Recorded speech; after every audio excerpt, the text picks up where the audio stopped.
नमस्कार। अगर आप कोई काम करते हैं और काम करते वक्त आपको जो वो दर्द महसूस होता है और उस दर्द से आप अपने आप को बहुत कि बुरा महसूस करते हैं, तो उसी दर्द से संबंधित आपको एक छोटी सी कहानी बताएंगे। चलिए शुरू करते हैं। आप सभी को सबसे पहले हमारे चैनल में बहुत बहुत स्वागत है।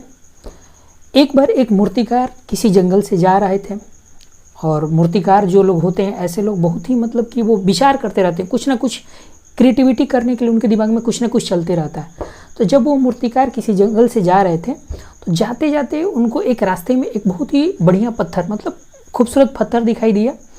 तो उस पत्थर को देखने के बाद उनके मन में एक विचार आया कि क्यों ना इस पत्थर को एक सुंदर सा मूर्ति बना दिया जाए।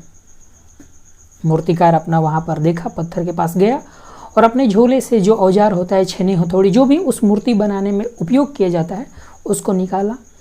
और निकालने के बाद उस पत्थर पे मारने के लिए जैसे ही छेनी और हथौड़ी को उठाया, उठाते ही उस पत्थर से एक आवाज़ आई, भैया मूर्तिकार हमको छोड़ दो, तुम मारोगे तो हमको बहुत दर्द होगा। मूर्तिकार घबरा गया। थोड़ी देर सोचने के बाद मूर्तिकार ने उस पत्थर को छोड़ दिया, उस पत्थर को छोड़ करके आगे जैसे थोड़ी ही आगे बढ़ा, तभी उसको एक और पत्थर दिखाई दे दिया। उस पत्थर को देखने के बाद भी मूर्तिकार के मन में वही विचार आया कि क्यों ना इस पत्थर को मूर्ति बना दिया जाए। पत्थर के पास गया और मूर्ति बनाने के लिए उसने अपना जितने टूल्स होते हैं, छेनी हथौड़ी निकाला और पत्थर को काटना शुरू कर दिया। पत्थर को काटते काटते वो पत्थर थोड़ी ही देर में एक मूर्ति का रूप पकड़ लिया। किसी भगवान की प्रतिमा बन चुका था वो पत्थर। वो प्रतिमा थोड़ा सा बड़ा था। वो मूर्तिकार जो था वो उसको अकेले लेकर नहीं जा सकता था आगे, इसलिए उस प्रतिमा को बगल में कहीं रख दिया। बोला कि सोचा मन में कि कभी बाद में आएंगे तो इस मूर्ति को लेकर के जाएंगे। वो फिर आगे बढ़ गया। आगे बढ़ते बढ़ते वो एक गांव में जाता है। तो गांव के लोग इसको देख करके बोलते हैं कि भैया आप ही का तो प्रतीक्षा था, क्योंकि हमारे गांव में एक मंदिर बना हुआ है और उस मंदिर में एक भगवान की मूर्ति की ज़रूरत है।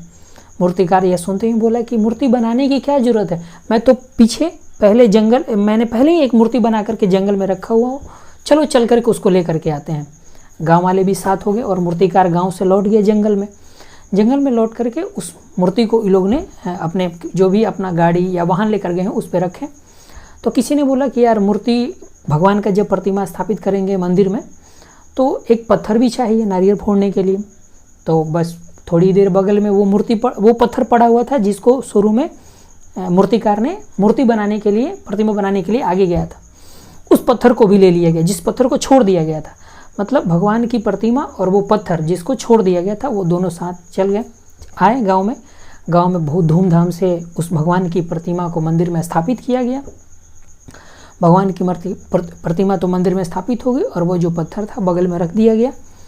वो पत्थर नारियल फोड़ने के लिए काम में आता था। नारियल फूटने लगा उस पर। पूरा धूमधाम से 3-4 दिन यज्ञ वगैरह हुआ, पूजा पाठ मेला वगैरह हुआ।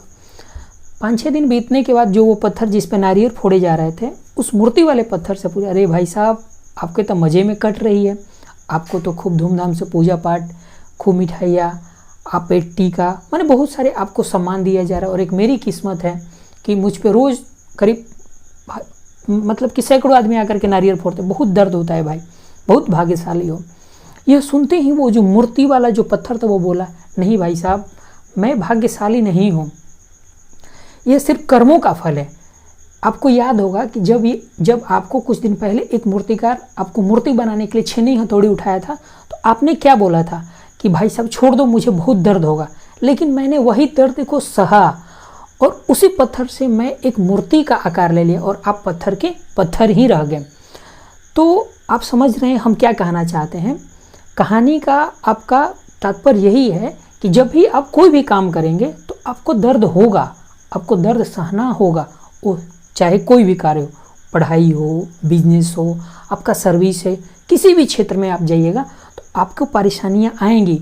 परेशानियां ही तो आपको दायित्व का आपको आभास कराती है कि आप कितने बड़े दायित्व को संभाल रहे हैं और उसी दायित्व से आप छुटकारा पाना चाहते हैं। तो आप कैसे बड़ा व्यक्ति बन सकते हैं, आप कैसे समाज में सम्माननीय व्यक्ति बन सकते हैं।